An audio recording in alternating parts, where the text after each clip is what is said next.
ختان ملكي أسطوري خيالي في منتهى الروعة مع الأميرة وصال ومع السلطان علي. تبارك الله عليكم وما شاء الله عليكم، ما عندي ما يتسالكم. داكشي كان في منتهى الروعة، وحتى الاستقبال كان استقبال راقي للقنوات. وتبارك الله ما شاء الله على الدخلة، كيفاش دخلوا وصال وعلي بالفرقة الموسيقية وبالنشاط، وكيفاش تبعوهم العائلة، عائلة الأزرق اللي تبارك الله في قمة الروعة ما شاء الله تبارك الرحمن. وكذلك تبعوهم القنوات اللي كانوا من الحاضرين. تبارك الله عليكم ما شاء الله عليكم.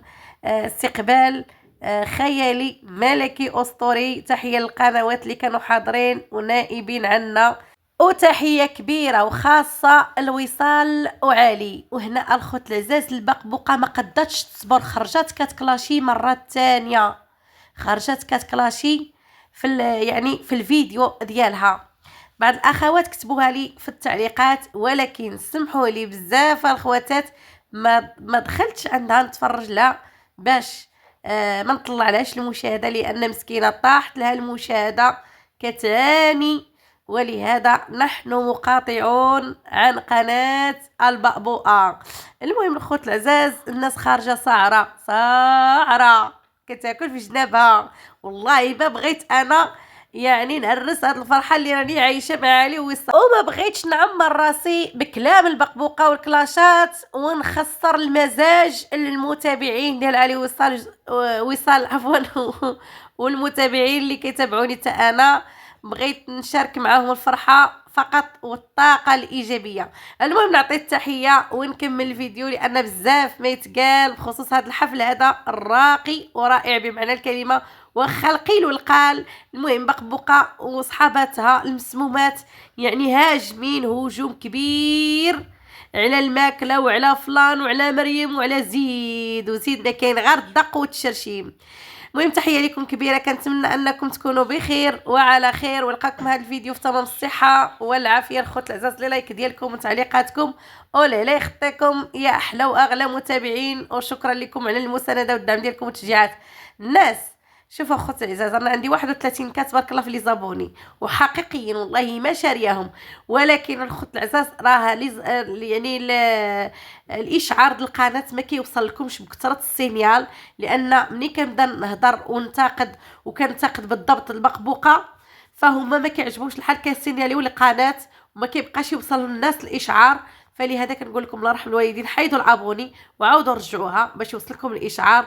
والله يجازيكم بخير ويرحم الوالدين ويسهل عليكم، وفضلا منكم ليس امرا، يعني غير الا بغيتوا تتابعوني فقط باش تدعموا هذه القناه هذه. الله يجازيكم بخير.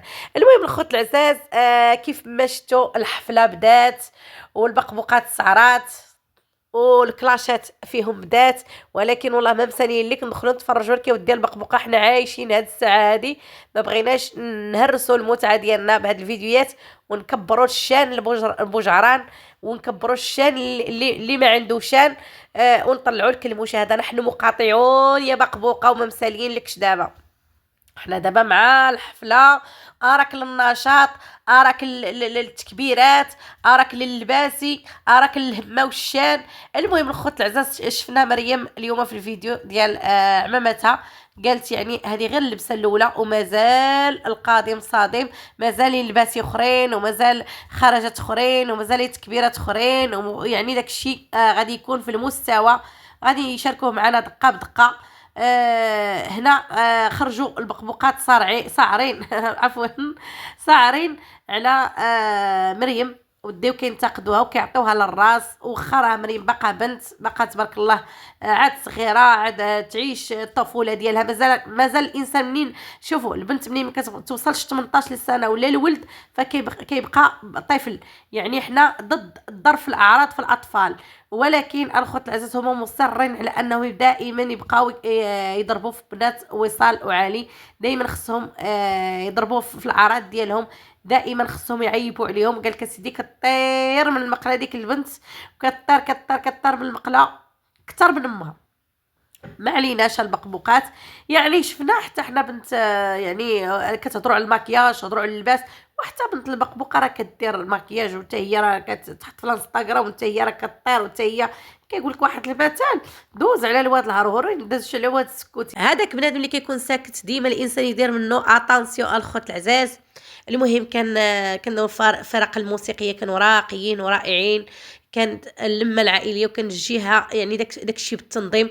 الناس اللي كيبانوا كانوا دايرين بوحدهم، والناس اللي ما كيبانوش بوحدهم يعني ما مصورينهمش عاطينهم اتساع، والناس اللي كيبانوا صحاب القنوات راكم شفتوهم الخوت العزاز. تحيه خاصه القنوات كاملين يعني زادوا وطلعوا فوق القاعه، وكانت يعني وصال متواضعه معاهم. وهنا الخوت العزاز المنتقمين غتجيهم الصدمه. علاش وصال وعالي كبروا بالناس اللي كتدافع عليهم، الناس اللي واقفه معاهم، الناس اللي عارفه بقيمتهم وبقيمه الوالدين وما كيبغيوش على العقوق وداكشي. هما هنا فاش الخوت العزاز شدتهم الفقصه وخرجوا صاعرين، يعني ما خلاو فلان انتقدوه. قال لك سيدي البقره حاشاكم زطمت على برجليها على الفلان، واش هذاك فلان وهذاك السيد اللي جايبينه كيدير لهم الاشهار يعني اش داك فلان اللي كيدير. المهم ما خلاو ما قالوا ما حطوا ما خلاو ما هضروا.